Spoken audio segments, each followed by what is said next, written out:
How to turn off Temu texts and notifications.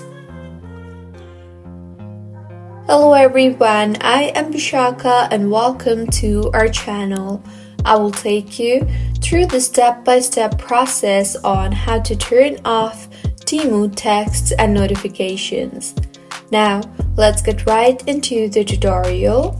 Firstly, go ahead and open the Temu application on your device and make sure you are signed in, and if not, then go ahead and sign yourself in. Now, tap on the U option you see on the bottom center of your screen, and further tap on the settings option on the top right of your screen. You will then see the option for notifications. Tap on that and further tap on the promotions tab. The promotion tab will send you notifications about promotions, daily deals, and other exclusive savings.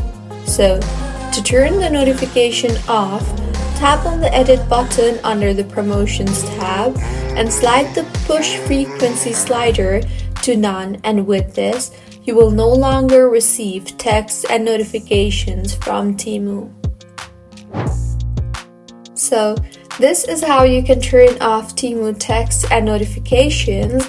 If you find this tutorial helpful, please like the video and do comment if you have any queries. Also, do subscribe to our channel Login Shines for similar helpful tutorials. See you on the next one.